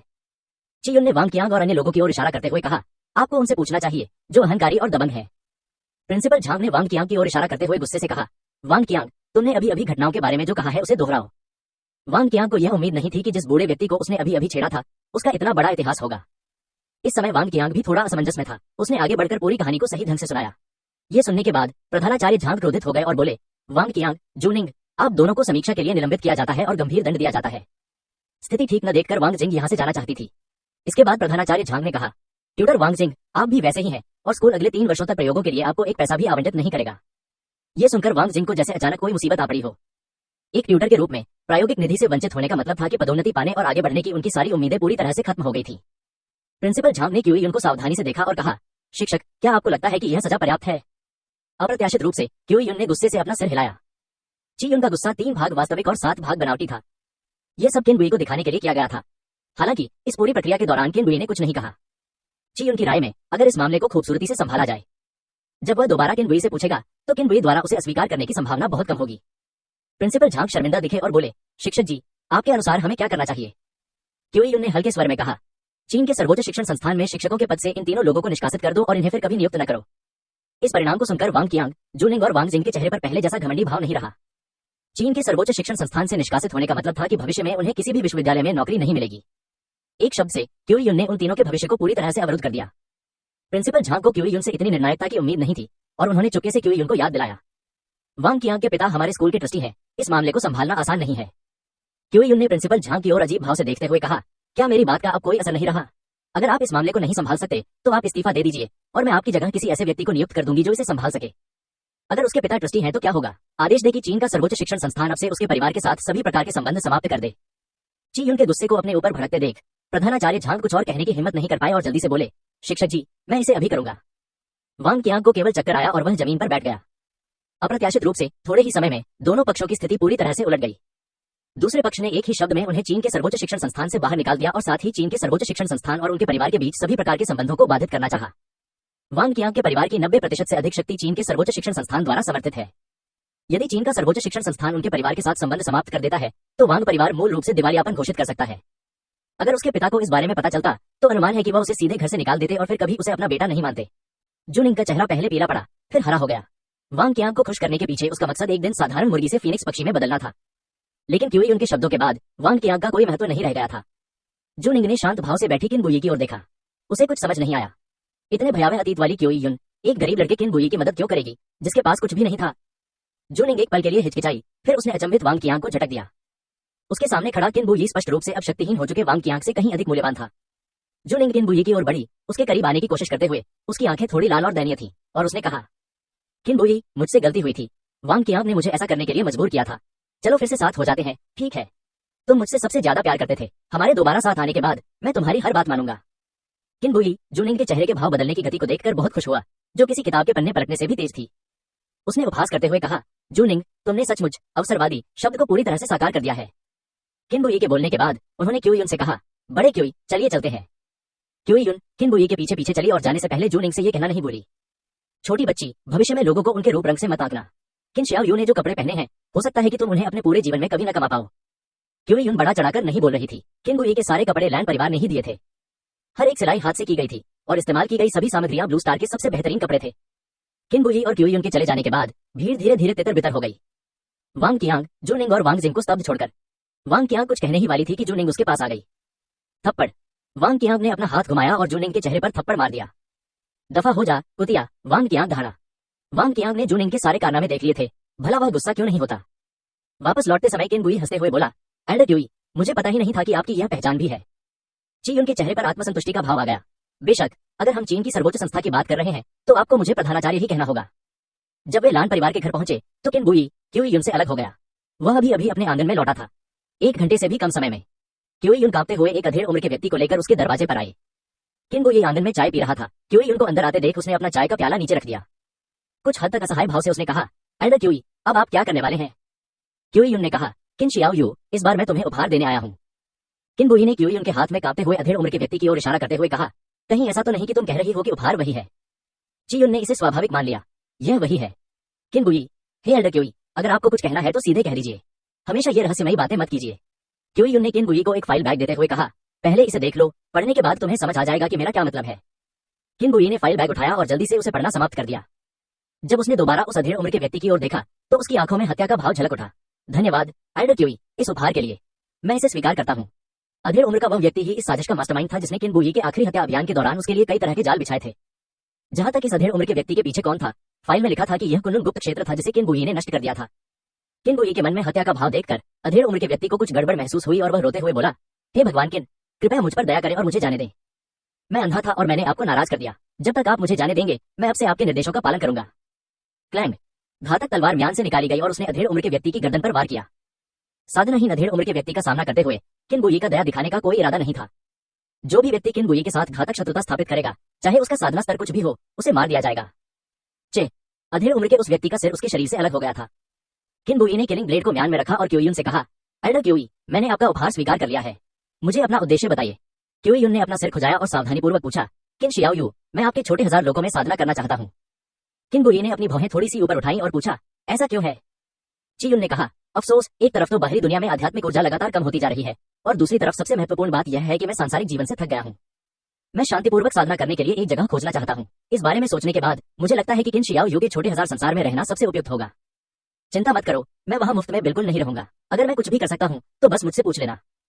किनबुई हंसते हुए बोली, जब मैंने तुम्हें इन दिनों इतना रहस्यमय व्यवहार करते देखा तो मुझे लगा कि कुछ गड़बड़ चल रही है। तो बात यह है, इतनी छोटी सी बात तुमने बोलने से पहले इसे अब तक क्यों खींच रखा था? चियुन ने शर्मिंदा होकर कहा, पहले हमारे बीच थोड़ी अनबन हुई थी और मुझे डर था कि आप मना कर देंगे, इसलिए मैंने ये रणनीति अपनाई। किनबुई ने कहा, एल्डर क्यूई, आपको मेरे नन्हे हजार लोक में जाने के बारे में अच्छी तरह सोचना होगा। शायद निकट भविष्य में मैं ब्लू स्टार छोड़ दूंगा। ब्लू स्टार छोड़कर कहाँ जाना है? चियुन के बोलने से पहले ही वह किनबुई के शब्दों का अर्थ समझ गया और किनबुई को देखते ही उसकी आंखें चौड़ी हो गईं। किन शियाओ का मतलब दूसरे ग्रहों पर जाना है। किनबुई, जैसा कि एल्डर क्यूई ने कहा, मैं निकट भविष्य में अन्य ग्रहों पर जाऊंगा। चियुन का चेहरा खुशी से खिल उठा। मुझे उम्मीद नहीं थी कि किन शियाओ के पास ब्लू स्टार छोड़ने का कोई तरीका होगा। यह अविश्वसनीय है। ऐसे में मैं किन शियाओ के छोटे हजार संसार में और भी अधिक रहना चाहता हूँ और भविष्य में किन शियाओ के साथ अन्य ग्रहों पर भी जाना चाहता हूँ, अन्य लोगों के दृश्यों को देखने के लिए। किनबुई, ठीक है। उनकी दिव्य चेतना ने क्यूई युन को घेर लिया और उन्होंने स्वयं क्यूई युन को लघु हजार लोक में टेलीपोर्ट कर दिया। किनबुई ने बाहरी दुनिया से क्यूई युन को अपनी आवाज भेजी, एल्डर क्यूई, आप स्वयं लिटिल थाउजेंड वर्ल्ड में अपनी पसंद की जगह ढूंढ लें, मुझे कुछ काम है। क्यूई युन ने उत्तर दिया, किन शियाओ, तुम अपना काम करो और मेरी चिंता मत करो। किनबुई ने लैंड वेन हाउस से विदाई लेने के लिए मुलाकात की और फिर लैंड परिवार को छोड़कर पेंगलाई गुप्त क्षेत्र की ओर चल दिया। 2 घंटे की उड़ान के बाद किनबुई पूर्वी सागर में एक छोटे से द्वीप पर पहुंचा। अपनी दिव्य चेतना को पूरे द्वीप में फैलाते हुए किनबुई ने एक ऐसा केंद्र बिंदु पाया जहां की आध्यात्मिक ऊर्जा अन्य स्थानों से स्पष्ट रूप से भिन्न थी। क्लैंग, उसने घातक तलवार निकाली और पूरी ताकत से उस गांठ पर वार किया। टकराना, पूरा द्वीप कांप उठा और किनबुई के सामने एक द्वार प्रकट हो गया। कुछ ही देर के लिए टेलीपोर्टेशन के बाद किनबुई ने उसमें कदम रखते ही पेंगलाई गुप्त क्षेत्र में प्रवेश कर लिया। उनकी दिव्य चेतना का प्रसार हुआ और उसने संपूर्ण पेंगलाई गुप्त क्षेत्र को अपने दायरे में ले लिया। अपनी दैवीय चेतना से प्राप्त दृश्य को देखकर किनबुई थोड़ा आश्चर्यचकित हुआ। पेंगलाई गुप्त क्षेत्र का क्षेत्रफल वास्तव में लघु हजार जगत जितना विशाल था। यह ज्ञात होना चाहिए कि लिटिल थाउजेंड वर्ल्ड को ऐसा क्षेत्र 3 गुप्त लोकों के विलय के बाद ही प्राप्त हुआ था और पेंगलाई गुप्त क्षेत्र का क्षेत्रफल भी इतना विशाल है। इतना ही नहीं, किनबुई को पेंगलाई गुप्त क्षेत्र में खतरे का हल्का सा आभास भी हुआ। लापरवाही बरतने का साहस न करते हुए किनबुई सावधानी पूर्वक पेंगलाई गुप्त क्षेत्र के केंद्र में गया। किनबुई के कोई भी हरकत करने से पहले ही वह पेंगलाई गुप्त क्षेत्र के केंद्र में पहुंच गया। एक आकृति ने बेहद तेज गति से दूर से हमला किया। क्लैंग, किलिंग ब्लेड ने प्रतिद्वंदी के हमले को रोक दिया। बूश, विरोधी टीम हमले में चूक गई और तेजी से किनबुई से दूरी बना ली। किनबुई ने अपनी आंखों को केंद्रित किया और देखा कि वास्तव में ये 3 मीटर से अधिक लंबा एक नेवला था। अन्वेषण की दृष्टि का उपयोग करते हुए उसने जाना कि नेवले की साधना वास्तव में एकीकरण क्षेत्र के प्रारंभिक चरण में थी। नेवला ने इंसानी भाषा में कहा, इंसान, तुमने मेरे इलाके में घुसपैठ क्यों की है? तुम्हारा इलाका? किनबुई ने पूछा। नेवले ने कहा, मैं यहाँ 1000 वर्षों से साधना कर रहा हूँ। इन 1000 वर्षों में मैंने तुम्हें दूसरे इंसान के रूप में देखा है। पहला कौन था? किनबुई ने उत्सुकता से पूछा। नेवले ने कहा, कुछ समय पहले तुमसे कहीं कम साधना स्तर वाला एक मनुष्य जबरदस्ती अंदर घुस आया और भागने से पहले मैंने उसे बुरी तरह घायल कर दिया। किनबुई के दिमाग में तुरंत विचार आने लगे और वह समझ गया कि यह कौन है। अगर वह गलत नहीं था तो वह ब्लू फ्लेम था, जो ब्लू परिवार का प्राचीन पूर्वज था। पेंगलाई सीक्रेट दायरे को खोलने के बाद ब्लू फ्लेम बुरी तरह घायल हो गई और ब्लू परिवार के पास वापस भाग गई, जहां जल्द ही उसकी मृत्यु हो गई। किनबुई ने रुचि से कहा, मैं इस गुप्त क्षेत्र को प्राप्त करने के लिए दृढ़ संकल्पित हूँ। आप इसके बारे में क्या करेंगे? नेवले ने ठंडी सांस लेते हुए कहा, तो फिर हमें लड़ना ही पड़ेगा। किनबुई कुछ कर पाती उससे पहले ही नेवले ने अपना लहजा बदल दिया और आकाश की ओर झुक गया। उसी समय किनबुई के कानों में एक आवाज गूंजी, मनुष्य, मुझे बताओ, क्या तुम मुझे मनुष्य समझते हो या देवता? किनबुई चौंक गई। एक धूर्त व्यक्ति उपाधि पाने की चाहत रखता है। एकीकरण क्षेत्र में प्रवेश करने के बाद उन्हें ऐसी दुर्लभ घटना का सामना करने की उम्मीद नहीं थी। तथाकथित उपाधि की तलाश में निकला नेवला उस स्थिति को कहते हैं जब एक नेवला कई वर्षों की साधना के बाद एक इंसान को ढूंढता है और पूछता है कि क्या वह इंसान है या देवता। यदि मनुष्य ये कहता है कि वह मनुष्य है, तो नेवला मनुष्य के रूप में परिवर्तित हो जाएगा और अपने पशुवत रूप से मुक्त हो जाएगा। यदि मनुष्य स्वयं को देवता कहता है, तो नेवला न केवल मानव रूप में परिवर्तित हो जाएगा, बल्कि उसकी साधना में भी काफी वृद्धि होगी। बेशक सभी इंसान नेवले के सवाल का जवाब नहीं देंगे। कुछ ऐसे भी हैं जो मौत को दावत दे रहे हैं और कहेंगे, मुझे लगता है कि तुम बेवकूफ दिखते हो। जिस नेवले को यह उपाधि मिलती है, उसकी वर्षों की मेहनत पल भर में नष्ट हो जाती है। ऐसा कहने वाले इंसान का भी अंजाम अच्छा नहीं होगा। किसी की सैकड़ों या हजारों सालों की मेहनत को एक ही वाक्य से बर्बाद कर देना, कोई भी बदला लेना चाहेगा। किनबुई बहुत सतर्क था और उसने नेवले के सवाल का जवाब देने के लिए अपना मुंह नहीं खोला। जैसे ही उसने किलिंग ब्लेड को पकड़ा और हमला करने ही वाला था, उसे अचानक एहसास हुआ कि पेंगलाई सीक्रेट दायरे ने उसे मजबूती से जकड़ लिया है। अगर उसने हमला किया तो संभवतः अगले ही पल उसे जबरन गुप्त क्षेत्र से बाहर टेलीपोर्ट कर दिया जाएगा। यह देखकर कि किनबुई ने काफी देर तक कोई जवाब नहीं दिया, नेवले ने बार बार किनबुई के कान में जल्दबाजी भरे लहजे में पूछा, क्या आपको लगता है कि मैं इंसान हूं या भगवान?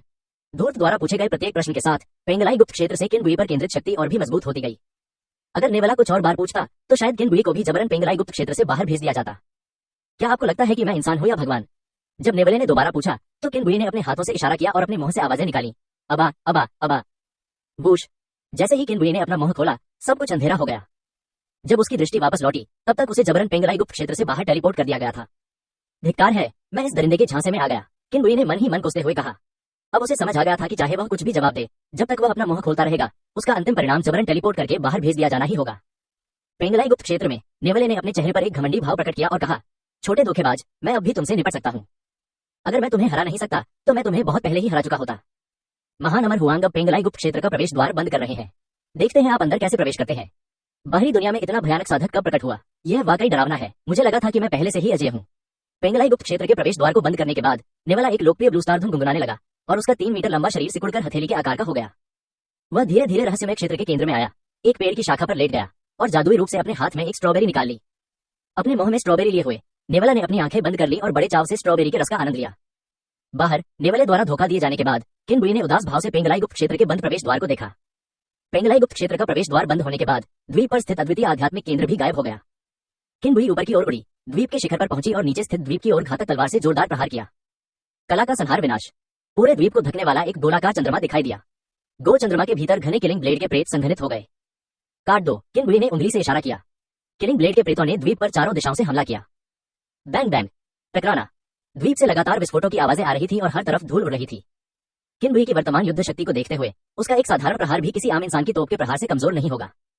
क्रोध से भरे हमले का जिक्र तो करना ही नहीं चाहिए। गोल चंद्रमा गायब हो गया और पूरा द्वीप ऐसा लग रहा था मानो उसे जोत दिया गया हो। द्वीप पर हर जगह गड्ढे ही गड्ढे थे और द्वीप का एक हिस्सा पूरी तरह से गायब हो गया था। किनबुई का विचार बहुत सरल था, अगर उसे आध्यात्मिक केंद्र नहीं भी मिलता तो वह आध्यात्मिक केंद्र के आसपास की हर चीज को नष्ट कर देगा। वह हमेशा आध्यात्मिक केंद्र का पता लगा लेता था। महान अमर हुआंग पेंगलाई गुप्त क्षेत्र में एक पेड़ की शाखा पर लेटे हुए थे। उनके पैर क्रॉस किए हुए थे और वे बेफिक्र दिख रहे थे। धमाका। पेंगलाई गुप्त क्षेत्र हिल उठा जिससे महान अमर हुआंग सीधे पेड़ की शाखा से नीचे गिर गए। अपने हाथ में बची हुई आधी स्ट्रॉबेरी को निगलते हुए महान अमर हुआंग ने गुप्त क्षेत्र को नियंत्रित करके बाहर की ओर देखा। द्वीप पर पटाखों की आवाज महान अमर हुआंग के कानों तक पहुंची। महान अमर हुआंग के चेहरे पर मौजूद बेफिक्री का भाव आधा गायब हो गया जब उन्होंने किनबुई को हमला जारी रखने की तैयारी करते देखा। उसके चेहरे पर बची हुई बेफिक्री भरी अभिव्यक्ति का दूसरा हिस्सा भी पूरी तरह गायब हो गया। हत्या, कला, नरसंहार। किनबुई ने तेज गति से कंपन कर रही घातक तलवार को पकड़े हुए था और अपनी पूरी ताकत से नीचे स्थित द्वीप पर वार किया। धमाका। एक तेज आवाज के बाद द्वीप का एक हिस्सा फिर से गायब हो गया। पेंगलाई गुप्त क्षेत्र की कंपन फिर से उभर आई और महान अमर हुआंग का हथेली के आकार का शरीर कंपन में आगे पीछे झूलने लगा। इस समय उनके चेहरे पर न तो कोई बेफिक्री का भाव था बल्कि वह दुख से भरा हुआ था। यह राक्षस कहां से आया? इसकी विनाशकारी शक्ति बहुत ही भयानक है। और उसका दिमाग इतना जिद्दी क्यों है? मैं तुम्हारी बात अनसुनी कर रहा हूँ, फिर भी तुम मेरे घर पर हमला करना चाहते हो। बिल्कुल, हद से ज्यादा। यह असहनीय है। मैं बस घर पर बैठकर देखूंगा कि तुम कैसे अंदर घुसते हो। गुप्त क्षेत्र में कंपन अंततः रुक गया और किनबुई ने बाहर जोर से चिल्लाया। 8-9 रहस्यमय कला कानून, स्वर्ग और पृथ्वी। किनबुई का शरीर तेजी से बड़ा होता गया और पलक झपकते ही उसका आकार 100 झांग हो गया। अपने बड़े हो चुके घातक ब्लेड को पकड़े हुए किनबुई ने द्वीप पर फिर से हमला किया। हत्या, कला, नरसंहार। द किलिंग ब्लेड ने द्वीप को ऐसे चीर दिया जैसे गर्म चाकू मक्खन को काटता है। क्लैंग। वह द्वीप किसी तेज चाकू से काटे गए केक की तरह था जो बीच से 2 हिस्सों में बंट गया था। धमाका। किनबुई द्वारा तोड़े गए द्वीप में दरारों से समुद्र का पानी भर गया। जैसे ही किनबुई दोबारा हमला करने की तैयारी कर रहा था महान अमर हुआंग की आवाज आई। मनुष्य, ज्यादा आगे मत बढ़ो। मैंने तुम्हारे प्रति पहले ही विनम्रता दिखाई है। अगर मेरी ताकत तुमसे कम न होती तो मैं तुम्हें बहुत पहले ही पीट पीट कर मार डालता। जो लोग अपना भला जानते हैं उन्हें अभी पीछे हट जाना चाहिए। अपने महान अमर हुआंग के अपनी शक्ति का प्रदर्शन करने का इंतजार मत करो, तब बहुत देर हो जाएगी। किनबुई ने पहली बार कायरता की इतनी ताजा और अपरंपरागत स्वीकारोक्ति सुनी थी और वह उपहास करने से खुद को रोक नहीं सका। अगर मैं पीछे नहीं हटा तो क्या होगा? किनबुई के शब्दों से हुआंग डेक्सियन इतना स्तब्ध रह गया कि वह कुछ बोल ही नहीं पाया। कुछ देर सांस लेने के बाद आखिरकार उसने बुदबुदाते हुए कहा, अगर तुम पीछे नहीं हटोगे तो मैं तुम्हारे हमले का इंतजार करूंगा। इतना कहकर हुआंग डेक्सियन ने गहरी सांस ली और बोलना बंद कर दिया। किनबुई ने कहा, तो तुम पेंगलाई गुप्त क्षेत्र में ही रहो और मेरे हमले का इंतजार करो। जीवन का संहार विनाश। स्वर्ग और पृथ्वी के नियम का उपयोग करने के बाद किनबुई की युद्ध शक्ति में फिर से जबरदस्त वृद्धि हुई। पूर्णिमा के चांद ने छोटे से द्वीप को अपने आवरण में ढक लिया था। पूर्णिमा के चंद्रमा के भीतर संघनित वध करने वाली तलवार का प्रेत लगभग मूर्त था जो ठंडी रोशनी की तरंगे विकीर्ण कर रहा था। काटना। बूम। धमाका। लगभग मूर्त रूप धारण कर लेने वाले वध करने वाले ब्लेड के प्रेतों की लहरें छोटे से द्वीप पर टूट पड़ी। पूर्णिमा का चांद अस्त हो गया और वह छोटा द्वीप पूरी तरह से गायब हो गया। मूल द्वीप के खंडहरों में किनबुई को एक बार फिर अद्वितीय आध्यात्मिक केंद्र मिल गया। पेंगलाई गुप्त क्षेत्र लघु हजार जगत से भिन्न है। एक बार किसी गुप्त क्षेत्र की खोज हो जाने पर यदि गुप्त क्षेत्र का चैनल बंद कर दिया जाए और आसपास की वस्तुएं नष्ट कर दी जाए तब भी गुप्त क्षेत्र के अस्तित्व का पता लगाया जा सकता है। किनबुई का शरीर एक विशाल धनुष की तरह था। वह वध करने वाली तलवार पकड़े हुए था और अपनी पूरी ताकत से उस गांठ पर निशाना साध रहा था। जीवन का संहार, नरसंहार। क्लैंग। तेज गति से कंपन करता हुआ वध करने वाला ब्लेड नोट पर गिरा जिससे एक तीखी आवाज निकली और दोनों पक्ष गतिरोध में फंस गए। किनबुई ने अपनी पूरी ताकत लगा दी, अपनी भुजा में शक्ति एकत्रित की और चिल्लाया, मेरे लिए रास्ता बनाओ। दरार। छिलने और टूटने जैसी आवाज निकली। दरार। आध्यात्मिक केंद्र अभिभूत हो गया और उससे लगातार चटकने की आवाजें आने लगी। बूम।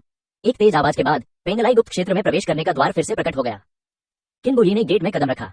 पेंगलाई गुप्त क्षेत्र में लौटकर किनबुई ने हुआंग डेक्सियन की आकृति की तलाश करने के लिए अपनी दिव्य चेतना का विस्तार किया। अप्रत्याशित रूप से उसकी दिव्य चेतना को कुछ भी नहीं मिला। गुप्त क्षेत्र में हुआंग डेक्सियन की आवाज गूंजी, अपनी ऊर्जा बर्बाद मत करो, तुम मुझे नहीं ढूंढ पाओगे, ऐसा करना सरासर व्यर्थ है। किन बुई ने अपनी दिव्य चेतना को वापस बुला लिया और पेंगलाई गुप्त क्षेत्र के केंद्र में आ गया। हुआंग डेक्सियन ने फिर कहा, तुम गुप्त क्षेत्र को वश में करके गुप्त क्षेत्र के स्वामी बनने की योजना तो नहीं बना रहे हो? किन बुई, आप सही हैं। हाँ, तुमने क्या कहा, यह अब तक का सबसे मजेदार चुटकुला है जो मैंने सुना है। मनुष्य, क्या साधना करते समय तुम्हारा दिमाग खराब हो गया? मैं इस गुप्त क्षेत्र का स्वामी अभी भी जीवित हूँ। पेंगलाई गुप्त क्षेत्र को अपने अधीन करने की तुम्हारी इच्छा मात्र एक दिवास्वप्न है, हुआंग डेक्सियन ने उपहास किया। किन बुई, यह दिवास्वप्न है या नहीं, यह तुम्हें बाद में पता चल जाएगा। उसने गुप्त क्षेत्र का मूल तत्व निकाला और उसे पेंगलाई गुप्त क्षेत्र के केंद्र में रख दिया। गुप्त क्षेत्र का मूल तत्व किन बुई की हथेली से निकलकर हवा में तैरने लगा और रंगीन प्रकाश की लहरें उत्सर्जित करने लगा। पेंगलाई गुप्त क्षेत्र की आध्यात्मिक ऊर्जा सैकड़ों नदियों की तरह समुद्र में वापस लौटते हुए गुप्त क्षेत्र के केंद्र में प्रवाहित हो रही थी। महज कुछ ही सांसों में गुप्त क्षेत्र की अधिकांश आध्यात्मिक ऊर्जा गायब हो गई। हुआंग डेक्सियन का लहजा थोड़ा घबराया हुआ था। इंसान, तुमने क्या किया है? रुक जाओ, चलो बात करते हैं। हुआंग डेक्सियन को चिंता होना लाजमी था। गुप्त क्षेत्र में सबसे महत्वपूर्ण चीजों में से एक आध्यात्मिक ऊर्जा है। अब जब आध्यात्मिक ऊर्जा को सोख लिया जा रहा था तो यह गुप्त क्षेत्र की नींव को नष्ट करने जैसा था। किन बुई, मुझे पेंगलाई गुप्त क्षेत्र चाहिए, इसमें बात करने की क्या बात है? हम असंभव, इसके बारे में सोचना भी मत। हुआंग दाक्सेन ने किन बुई के अनुरोध को बिना सोचे समझे ही अस्वीकार कर दिया। किन बुई, अगर आप यही कहते हैं तो फिर इस बारे में बात करने का कोई मतलब नहीं है। बातचीत अचानक रुक गई और माहौल में सन्नाटा छा गया। गुप्त क्षेत्र का केंद्र लगातार आध्यात्मिक ऊर्जा को अवशोषित कर रहा था। दर्जनों सांसों के बाद पेंगलाई गुप्त क्षेत्र में मौजूद आध्यात्मिक ऊर्जा अचानक पूरी तरह से गायब हो गई और गुप्त क्षेत्र कांपने लगा। मनुष्य, तुम इसे इसलिए नष्ट कर रहे हो क्योंकि तुम इसे प्राप्त नहीं कर सकते। तुम सरासर पागल हो, हुआंग डेक्सियन ने आक्रोश से कहा। किन बुई ने एक शब्द भी नहीं कहा और धैर्यपूर्वक गुप्त क्षेत्र के मूल द्वारा पेंगलाई गुप्त क्षेत्र को पूरी तरह से नियंत्रित करने की प्रतीक्षा की। किन बुई के चुप रहने पर हुआंग डेक्सियन ने आगे कहा, हम भले ही पेंगलाई गुप्त क्षेत्र खंडहर बन जाए, मैं इसे तुम्हें नहीं दूंगा। वातावरण में फिर से सन्नाटा छा गया। गुप्त क्षेत्र का कंपन और भी तीव्र होता चला गया। हुआंग दाक्सेन अब और संयम नहीं रख सका और बोला, मनुष्य, क्या तुम सचमुच इस गुप्त क्षेत्र को नष्ट करने जा रहे हो? कैसा रहेगा? मैं तुम्हें बहुत सारे स्पिरिट स्टोन दूंगा, तुम चले जाओ तो कैसा रहेगा? किन बुई, गुप्त क्षेत्र पर नियंत्रण करने और तुम्हें ढूंढने के बाद तुम्हारे पास मौजूद सभी आध्यात्मिक पत्थर मेरे होंगे, फिर क्यों परेशान होना? तुम मुझे बहुत ज्यादा तंग कर रहे हो। चूंकि आप स्वयं नहीं जाना चाहते, इसलिए मेरे पास आपको जबरदस्ती बाहर निकालने के अलावा कोई विकल्प नहीं है। यह देखकर कि बातचीत की कोई गुंजाइश नहीं है, हुआंग डेक्सियन ने अपनी पुरानी चाल का सहारा लिया। क्या आपको लगता है कि मैं इंसान हूं या भगवान? पेंगलाई गुप्त क्षेत्र ने एक बार फिर किन बुई पर अपना ध्यान केंद्रित कर लिया। जैसे जैसे हुआंग डेक्सियन सवाल पूछता रहा, ध्यान केंद्रित होने का एहसास और भी प्रबल होता गया। किन बुई कुछ नहीं बोली, धैर्यपूर्वक प्रतीक्षा करती रही। अचानक किन बुई की आंखें चमक उठी और उसने कहा, यह आ रहा है। डिंग, लघु हजार जगत पेंगलाई गुप्त क्षेत्र में विलीन हो रहा है। विलय पूर्ण हो चुका है और जल्द ही एक हो जाएगा। हुआंग डेक्सियन ने महसूस किया कि पेंगलाई गुप्त क्षेत्र के स्वामी के रूप में उनके पास जो अधिकार था वह तेजी से गायब हो रहा है और उन्होंने कहा, मनुष्य, तुमने कौन सी राक्षसी चालें चली? किन बुई पर पेंगलाई गुप्त क्षेत्र द्वारा केंद्रित होने का एहसास तुरंत गायब हो गया। अगले ही पल किन बुई और हुआंग डेक्सियन की आंखें धुंधली हो गईं। जब उनकी दृष्टि वापस लौटी तब तक वे दोनों पहले से ही लघु हजार संसार में पहुंच चुके थे। स्मॉल थाउजेंड वर्ल्ड के लोगों ने केवल एक कंपन महसूस किया और अगले ही पल वह क्षेत्र दुगुना हो गया। किन बुई ने अपने सामने खड़े हुआंग डेक्सियन को पकड़ लिया और कहा, मुझे लगता है कि तुम रेत की मूर्ति हो और तुम्हारा दिमाग ठीक से काम नहीं कर रहा है। हुआंग डेक्सियन किन बुई के हाथ में जकड़ी हुई थी और भयभीत दिख रही थी। मनुष्य, तुम क्या करने वाले हो?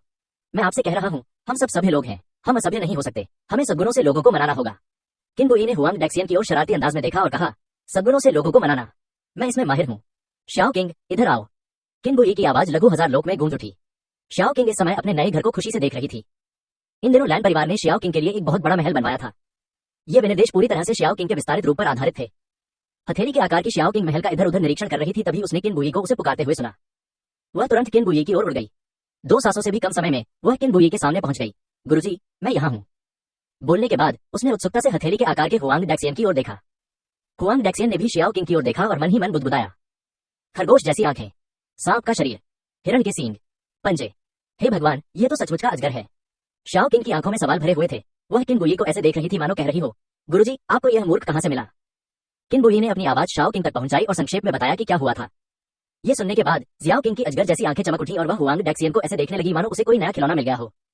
हुआंग डेक्सियन को पता नहीं था कि वह शेर के मुंह में गिरने ही वाला है और उसने अविश्वास से किन बुई से कहा, मनुष्य, तुम्हें यह असली अजगर कहां से मिला? किन बुई ने जियो किंग पर एक नजर डाली और जियो किंग तुरंत समझ गया। हुआंग डेक्सियन को आने वाले खतरे का आभास नहीं हुआ और उसने मन ही मन कहा, असली अजगर तुम्हें कहीं से भी मिला हो, पहले मुझे बाहर निकालो, तो फिर मुझे मेरा गुप्त क्षेत्र वापस दे दो। एक अजगर की दहाड़ उस छोटी सी दुनिया में गूंज उठी। छोटी किंग अपने अजगर जैसे पंजों में पीले नेवले को पकड़े हुए दूर आसमान में उड़ गई। अरे तुम क्या कर रहे हो? हम सद्गुण से मनुष्य को वश में करते हैं। छोटा नेवला लिटिल किंग की शक्तिशाली ड्रैगन आभा के नीचे कांप रहा था। याओ शो, राक्षसों के बीच पदानुक्रम बहुत सख्त है। सर्वोच्च शिकारी होने के नाते ड्रैगन जाति रक्त संबंध को दबाने के मामले में पीले नेवले से कहीं आगे है। पीले नेवले ने विरोध करने की हिम्मत नहीं की, वह केवल चिल्लाता रहा। किन बुई ने दूर से उत्तर दिया, हाँ, छोटी किंग तुम्हें सद्गुणों से वश में होने का अनुभव कराने के लिए ले जा रही है। कुछ देर रुकने के बाद किन बुई ने कहा, छोटे किंग, कोमल रहो, इसे मारो मत। ये सुनकर पीला नेवला और भी अधिक हिंसक रूप से कांपने लगा, अपने छोटे पैरों को पटकते हुए चिल्लाने लगा, मुझे बाहर निकालो, मुझे बाहर निकालो। पीले नेवले को गोद में लिए हुए छोटी किंग ने खुशी से कहा, गुरुजी ने कहा है कि गुप्त लोक अभी तक आपको वापस नहीं मिला है, इसलिए आप वहां से नहीं जा सकते। पीले नेवले ने भावहीनता से कहा, ठीक है, ये रहा मेरा गुप्त क्षेत्र। मनुष्य, तुम्हें मेरा गुप्त क्षेत्र भी लौटाना होगा। किंगबुई ने दूर से आती हुई छोटी किंग की अनियंत्रित अजगर जैसी दहाड़ और पीले नेवले की चीखें सुनी। तुमने कहा था कि तुम सद्गुण से वश में कर लोगे, फिर तुम लोगों को क्यों पीट रहे हो? मुझे अब गुप्त लोक नहीं चाहिए, मुझे मारना बंद करो, मुझे बाहर निकालो। किंगबुई ने अपनी आवाज छोटी किंग तक पहुंचाई, छोटी किंग, इसे अच्छे से अनुशासित करो। छोटी किंग, समझ गई, गुरुजी। छोटी किंग द्वारा पीले नेवले को पीटने की आवाज तेजी से पूरे छोटे संसार में फैल गई। उस छोटी सी दुनिया में सभी लोग खेती बाड़ी करना छोड़कर आकाश में इस दृश्य को देखने लगे। क्यूयुन किंगबुई के पास आकर बोली, यह पीला नेवला कहां से आया? किंगबुई, पेंगलाई गुप्त क्षेत्र। चियुन ने सिर हिलाया और कहा, मैं पहले सोच रहा था कि तीनों महान गुप्त लोकों ने इतने अथक प्रयास करने के बावजूद भी पेंगलाई गुप्त लोक में प्रवेश क्यों नहीं कर पाया। तो पता चला कि एकीकरण से पहले के दायरे में एक पीला नेवला था जो अंदर के गुप्त दायरे को नियंत्रित कर रहा था। यह कोई आश्चर्य की बात नहीं है। जमीन पर लेटे हुए लैंग ये ने छोटी किंग को पीले नेवले को पीटते हुए देखा और बुदबुदाया, मुझे उम्मीद नहीं थी कि छोटी किंग, जो आमतौर पर इतनी प्यारी होती है, इतनी उग्र हो जाएगी। लगता है कि अब मैं छोटी किंग को गुस्सा नहीं दिला पाऊंगा। हाँ, कुछ समय साथ बिताने के बाद, साथ ही लिटिल किंग और किंगबुई के घनिष्ठ संबंध के कारण, छोटी सी किंग उस छोटी सी दुनिया में सबकी बॉस बन गई है। लैंग परिवार के सदस्य भी फुसफुसा रहे थे। मैं यह नहीं समझ पा रही थी कि छोटी किंग, जो आमतौर पर इतनी मासूम दिखती है, वास्तव में इतनी निर्दयी है। मुझे लगा था कि लिटिल किंग सिर्फ एक शुभंकर है, मुझे उसकी युद्ध शक्ति इतनी मजबूत होने की उम्मीद नहीं थी। कुत्ते के सिर वाले रणनीतिकार लैंग ये, क्या तुमने कभी छोटी किंग को अपनी शक्ति का प्रदर्शन करते देखा है? लैंग ये के बगल में बैठे लान परिवार के एक शिष्य ने उन्हें कोहनी मारी और पूछा। लैंग ये, बिल्कुल मैंने देखा है, जब छोटी किंग सचमुच लड़ रही होती है तो उसका अजगर जैसा शरीर सैकड़ों फीट का हो जाता है। ये सुनकर सभी की रुचि जागृत हो गई और वे लैंग ये की बात ध्यान से सुनने लगे। सभी की दिलचस्पी देखकर लैंग ये ने कहानी को बढ़ा चढ़ाकर बताना शुरू कर दिया। जब मैं लिटिल किंग से मिला था, तब की बात करें तो लिटिल किंग ने एक ही झटके में रिफाइनमेंट रियल के एक साधक को खा लिया था। वह युद्ध धरती को हिला देने वाला, विस्मयकारी भूतों और देवताओं से भरा था। आधे घंटे बाद छोटी किंग सबसे आगे उड़ रही थी और फूला हुआ पीला नेवला उदास होकर उसके पीछे पीछे चल रहा था। किंगबुई के सामने पहुंचकर लिटिल किंग ने कहा, गुरुजी, मिशन पूरी तरह से सफल रहा। बोलने के बाद उसके अजगर के पंजे ने पीले नेवले के सिर पर जोरदार प्रहार किया, जिससे पीला नेवला लड़खड़ा गया। पीले नेवले ने अपना सिर रगड़ा और अनिच्छा से कहा, मनुष्य। पा छोटी किंग के अजगर के पंजे ने पीले नेवले के सिर पर फिर से प्रहार किया और सुधारते हुए कहा, छोटे पीले, तुम उसे क्या नाम दोगे? पीला नेवला, मालिक। अब ठीक है, छोटी किंग ने संतुष्टि से सिर हिलाया। किंगबुई ने जानबूझकर पीले नेवले के घावों पर नमक छिड़का, क्या तुम अब भी गुप्त क्षेत्र चाहते हो? पीले नेवले ने अपना सिर धंक लिया और बुदबुदाते हुए कहा, मुझे यह नहीं चाहिए। किंगबुई, तो क्या तुम अब भी चाहते हो कि मैं तुम्हें रिहा कर दूं? पीले नेवले की आंखें चमक उठी, लेकिन फिर उसके दिमाग में लिटिल किंग द्वारा उसे पीटने का दृश्य कौंध गया और उसने अपना सिर हिलाया। मैं बाहर नहीं जाना चाहता। किंगबुई ने संतुष्टि से कहा, हाँ बिल्कुल सही, अब से यही जगह तुम्हारा घर होगी। बोलने के बाद उसने छोटी किंग की ओर देखा और कहा, छोटी किंग, इसे नीचे उतारो और इसे अपने नए घर से परिचित होने दो। ठीक है स्वामी जी। छोटी किंग पीले नेवले के साथ चली गई। क्यूयुन ने प्रशंसा करते हुए कहा, छोटे मित्र किंग, तुमने एकीकरण पूर्व क्षेत्र के दानव जानवर को इतनी शांति से वश में कर लिया। कमाल है, इस बूढ़े को खुद पर शर्म आ रही है। किंगबुई ने बेपरवाही से कहा, यह कोई बड़ी बात नहीं है। डिंग, महाकाव्य मिशन, 1 वर्ष के भीतर पेंगलाई गुप्त क्षेत्र प्राप्त करें, पूरा हुआ। मिशन के पुरस्कार जारी कर दिए गए हैं। सिस्टम नोटिफिकेशन की आवाज सुनाई दी। यह महाकाव्य mission falling star mountain range के स्टार कोर को प्राप्त करने के पिछले मिशन की तुलना में बहुत आसान था, खाने पीने जितना ही सरल। लेकिन अगर इस पर ध्यान से विचार किया जाए तो अगर किंगबुई की साधना में तेजी से वृद्धि नहीं हुई होती और वह एकीकरण क्षेत्र में प्रवेश नहीं कर गया होता, अंतिम बॉस यानी एकीकरण पूर्व क्षेत्र के पीले नेवले का सामना करते हुए पेंगलाई गुप्त क्षेत्र को हराने के लिए शायद बहुत अधिक प्रयास करना पड़ेगा। इस महाकाव्य मिशन के पुरस्कार में 3 वस्तुएं थीं, intermediate desolate haven body, 50 attribute points और एक टूटी हुई तलवार का टुकड़ा। टूटे हुए ब्लेड के टुकड़े को निकालकर किंगबुई ने ब्लेड के उस टुकड़े को किलिंग लाइफ ब्लेड के संबंधित हिस्से से जोड़ दिया। जेंग जेंग, किलिंग लाइफ ब्लेड ने एक चीख निकाली। टूटे हुए ब्लेड के टुकड़े और किलिंग लाइफ ब्लेड धीरे धीरे आपस में मिल गए। एक पल के भीतर किलिंग लाइफ ब्लेड का ब्लेड हिल उठा और दोनों पूरी तरह से एक हो गए। उसी समय किलिंग लाइफ ब्लेड से निकलने वाली हत्या की मंशा और भी प्रबल हो गई। किंगबुई ने अपने लिए 50 विशेषता अंक जोड़े और व्यक्तिगत जानकारी पैनल खोला। नाम, किंगबुई, निर्जन स्वर्ग शरीर मध्यवर्ती, सभी विशेषताओं का प्रवर्धन 10%, संवर्धन, छठा क्रम एकीकरण मध्य चरण 692/1000, दैवीय बोध, एकीकरण का अंतिम चरण, संख्या 692, गति 692, सहन शक्ति 692, आक्रमण क्षमता 692, रक्षा क्षमता 692, भाग्य 692, किलिंग लाइफ ब्लेड छठा क्रम 692/1000, टूटा हुआ ब्लेड 2/9, हमले का प्रवर्धन 20%, आक्रमण क्षमता 692, जीवन हत्या तलवार तकनीक चतुर्थ कोटि 200/200 अनुवर्ती कार्रवाई अनुपलब्ध, सफलता प्राप्त करने में असमर्थ, आक्रमण क्षमता 200, एजियो ड्रैगन छठा क्रम 692/1000।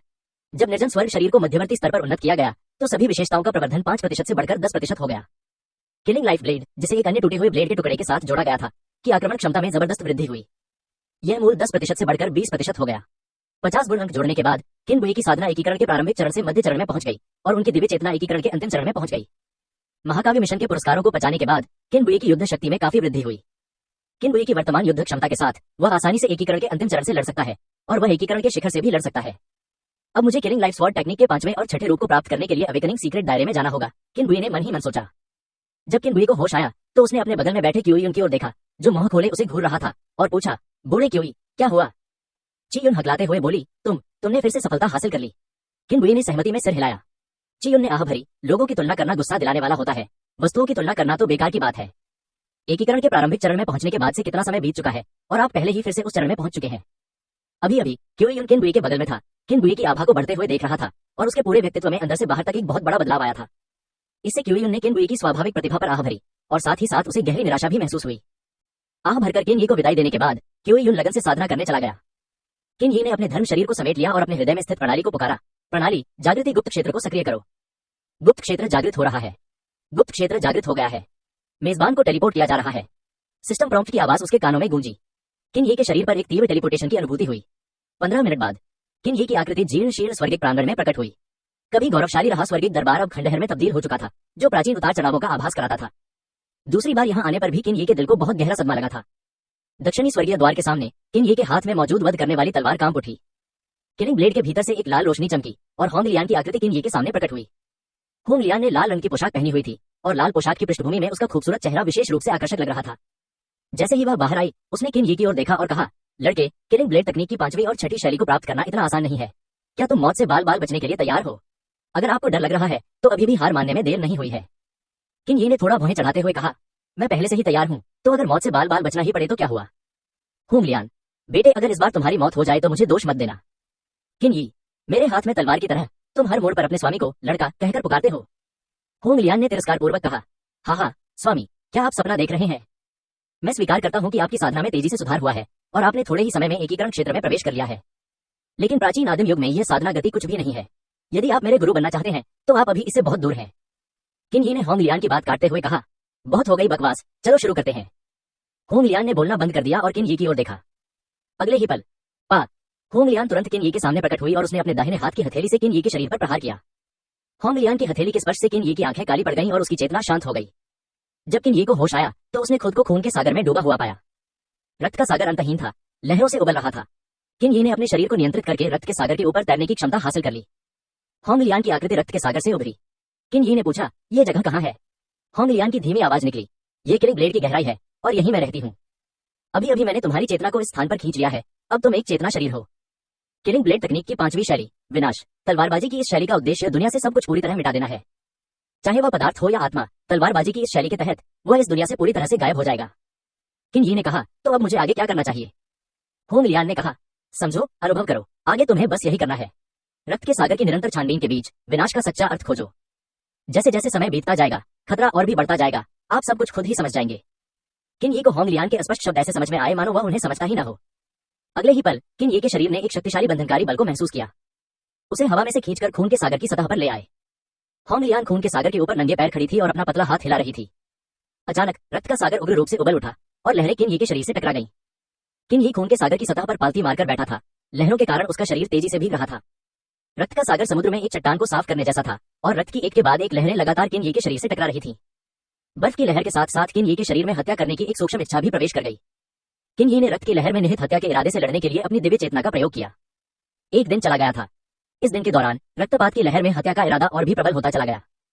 किन यी शुरुआत में शांत और संयमित थी, लेकिन अचानक वह पूरी तरह से एकाग्रचित हो गई और जरा भी आराम करने की हिम्मत नहीं कर रही थी। 1 महीना गुजर गया।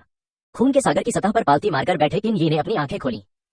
उसकी आंखों की पुतलियों में हल्का चमकीला खून जैसा लाल रंग दिखाई दिया। इस महीने के बाद किन यी के दिल में हत्या करने की इच्छा और भी प्रबल होती चली गई। इसका असर किन यी के व्यवहार पर भी पड़ने लगा था, लेकिन होंग लियान द्वारा कहे गए विनाश के वास्तविक अर्थ को किन यी बिल्कुल भी नहीं समझ पाया। हत्या की मंशा के प्रभाव में किन यी का दिल धीरे धीरे बेचैन होने लगा। आधा साल बीत गया। किन यी की आंखें पूरी तरह से खून की तरह लाल हो गई थीं। उसके हृदय में व्याप्त हत्या के इरादे ने किन यी की दिव्य चेतना को केंद्र में घेर लिया। किन यी ने अपने दिल में बची हुई स्पष्टता की आखिरी झलक को हठपूर्वक बचाए रखा। उसमें अब विनाश के तथाकथित सच्चे अर्थ को महसूस करने की ऊर्जा नहीं बची थी। 1 साल बीत गया। रक्त के सागर से हत्या के इरादे से भरी एक दहाड़ सुनाई दी। किन यी के दिल में बची हुई थोड़ी सी स्पष्टता भी हत्या के इरादे से दूषित हो गई थी। रक्त के सागर की सतह से उठते हुए किन यी के शरीर पर मौजूद हत्या का इरादा ठोस रूप में परिवर्तित हो गया था। मारना।